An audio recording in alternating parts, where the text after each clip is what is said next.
Hello, what's up? Welcome back to another video. I am Pimp My Shed and we're going to talk a little bit about Sony today. Sony's getting in the bad news books with me today.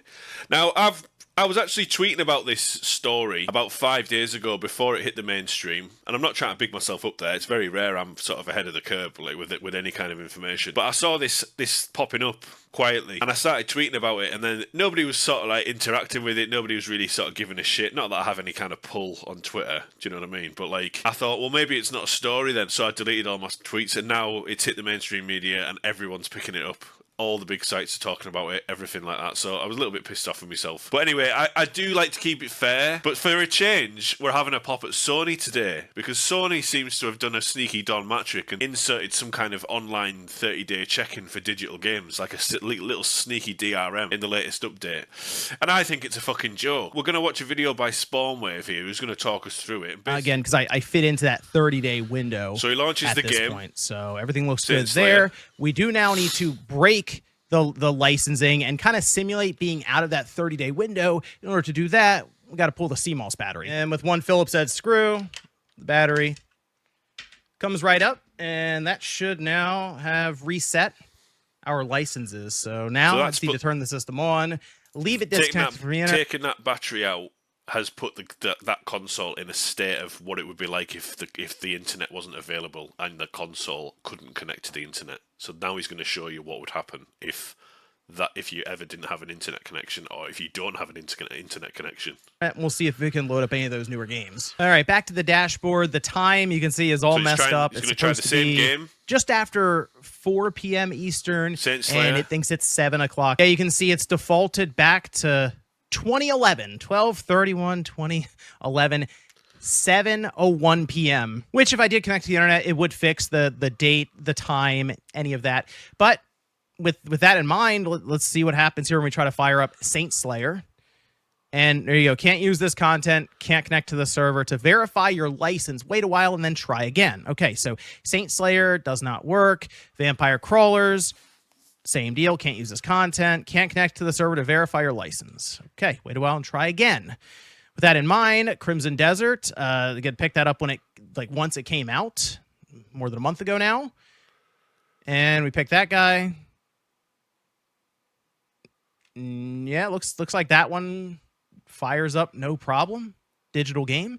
I'm going to check Pragmata real quick to make sure. That one seems to load up fine as well. So as far as I can see right this second, those new games are affected, but any of the ones I've had already purchased, or a physical game, even one more recent like Pragmata, is not affected. So this is kind of the situation that we're seeing right now, is that it at least from what I'm gathering right now with this test, yeah, there is some kind of check-in period, and I guess 30 days is being brought up, but there is certainly something happening here with digital purchases made a la carte that you would have on your account that you supposedly own that still need to be checked in for a server, even if it's full single player or what have you, that was not previously in effect, I guess, even last month. Finally, I went ahead and plugged in the LAN cable. We'll get this connected to the internet, let it be able to restore license, sync anything up that it needs to. So let's see. I am connect to the internet, and there we go. Loads right up. It's able to call home, restore your license, and then you're able to play without any issues. Let's go ahead, do Vampire Crawlers. Same deal. So some people were concerned that if you don't play the game or sign in for 30 days, you lose the game. Not the case, okay? It stays on your account. You just need to verify with Sony through the internet so they can do re-up your license or what have you, and then you can play. So if you're still away from the internet, you haven't turned your PlayStation 5 on for 30 days, technically, let's say you haven't played it for a couple months, and you're not able to connect to the internet right then and there, yeah, some of your digital purchase games then would not work. So there we go. So basically, if you don't have the internet, because I was very concerned about it, I was sort of like, oh, well, that's fucking the way the internet and the internet, you know, they run away with the story, and people get fucking misconstrued shit, and fucking misinformation pops up and stuff like that. But some people were making out the fact that if you don't connect to the internet, you lose your digital games, which isn't the case. If you don't connect to the internet in that 30-day window, you can't play your digital library. That's shit in itself, because yes, everyone has the internet. This isn't going to affect me at all whatsoever, because I use my PlayStation, my Xbox, and my PC every day. It's always connected to the internet at least once a day, so it's not going to affect me.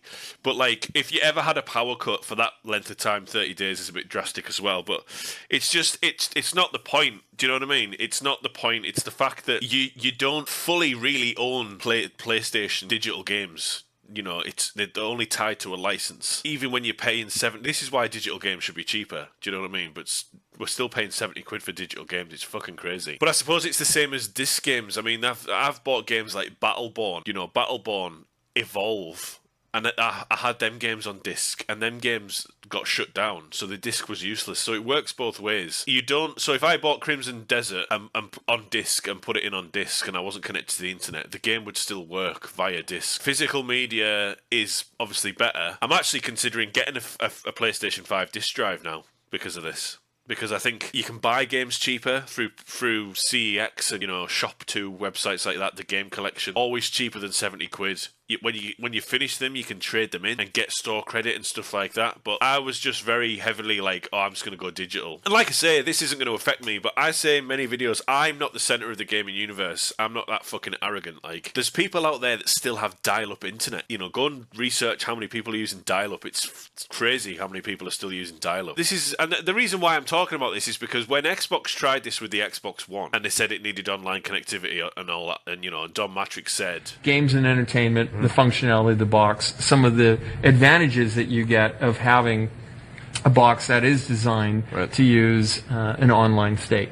So that, to me, is a future-proof choice, and I think people could have arguably gone the other way if we didn't do it, and fortunately we have a product for people who aren't able to get some form of connectivity. It's called Xbox 360. Right. So stick with 360. That's your message if you don't like it? If you have zero access to the internet, that is an offline device. I mean, seriously, when I read the blogs and thought about who's really the most impacted, there was a person who said, hey, I'm on a nuclear sub. Right. And I don't even know what it means to be on a nuclear sub, but I've got to imagine that it's not easy to get an internet connection. So Don Matrick, he said to Jeff Keighley, like, if you can't, because Xbox had this whole thing, like, with the Xbox One launch was fucking terrible. We can all agree on that. Do you know what I mean? They came out and it was just TV sports. If I genuinely think if Xbox came out and showed video games in that first segment and showed all the games that were coming and everything and made it video game focused, and then in the next showcase showed the capabilities of the box about this is the Kinect, this is the TV, look at all this other cool stuff it can do aside from gaming, I genuinely think the Xbox One would have been more well received. And then all this stuff came out about DRM, and you had to be online all the time, and it was going to brick your discs. And what Xbox was trying to do with their DRM was worse than what Sony is doing with this one. They were trying to block used games. Once you bought the game, that was it. You couldn't trade in. It was locked to your console. And people kicked off about it, rightly so. The gaming community, for all the negatives about the gaming community, they do band together on the serious things, and they got it overturned. But now we're seeing this thing with Sony, with the DRM, and it's not as bad as the Xbox One. Like, it's not locking discs to your console so you can't trade them in and they're going to be useless and all that sort of stuff. But the fact that you have to check in online every 30 days just to use your digital games is pretty fucking ridiculous, to be honest. And yeah, it's 2026. Everyone probably has the internet now. I find it hard to think about somebody who owns a PS5 who sat at home and doesn't have an internet connection whatsoever. But there probably are people out there, and that's what this video is for. This video is for them people that don't have internet. And yes, it's crazy that people don't have internet, but it's not a good look. And the fact that Sony aren't really getting ahead of this before, they're not coming out and getting ahead of the story, and they're not really coming out and trying to sort of like, okay, this is what is, you know, I've heard reports saying it was a bug. There's people posting screenshots going to Sony support, and they're talking to a fucking robot, a support robot, and the robot's saying, no, there's nothing like that there, and they're posting screenshots about it and saying, look, it's not true, and people are saying, well, it's a fucking support, it's a bot, you're talking to a fucking bot. And then there's other people that have gone through the same support channels that are actually talking to a Sony support person, and they're saying that there is this 30-day thing and it won't affect your games and stuff like that. So, like I always say, like, there's so much misinformation on the internet, and there's so much of, you know, people tweeting about video games every single fucking day. Always, always, always, always go to the source of the rumor, of the story, go to the fucking source and read it for yourself. And nobody can be asked to do that in this day and age. And I understand 2026, everyone's attention spans are fucking shot. People can't be asked to do that sort of stuff. They want information directly there. But seriously, you've got to go to the source of things. And when people post things like they put the 2 alarms and say breaking, and they'll post a little tweet about something and not source anything, the chances are it's bollocks. So go to the source. Always go to the source and get it from the horse's mouth. But this isn't a good look. I'd love to know what people think about it in the comments because, like I say, this doesn't affect me. Like, it doesn't affect me at all. We've got the internet. We've got very, very fast broadband in this house. It's, direct Wi-Fi into the house. So it doesn't affect us. It doesn't affect me. I'd love to know if this is going to affect anyone in the comments. Because like I say, this isn't all like just because it doesn't affect me. I can still see that this is a very shady thing to do. And granted, yes, when Xbox tried it, it was over 10 years ago. So we were in a very different situation with these consoles, and maybe people are a bit more lenient towards being online all the time with your consoles. But so it is a bit of a frustrating one that from PlayStation. I can see why people are pissed off. I think people should research it though, because when I first started reading about it, with the way I was thinking, it was like, oh, if you don't check in on your console for 30 days, you lose access to your digital games. That's not true. You just can't play them until you check in on the internet again, which is still a bit of an inconvenience. But yeah, it's a bit sly. But you've also got to remember that Sony's very arrogant now. They're the ones that are, winning. They don't have to communicate as much as Xbox does because Xbox have been doing what Xbox has been doing for the past 11 years. They're in a very different situation. Sony are very arrogant now, very quiet. They don't really seem to be saying much or doing much. So it is what it is. But I just wanted to come on and talk a little bit about that. Just let us know what you think in the comments. As always, if you wanted to leave a subscribe, really appreciate that. And we'll see you again on the next video. Take care of yourselves. Have a lovely day.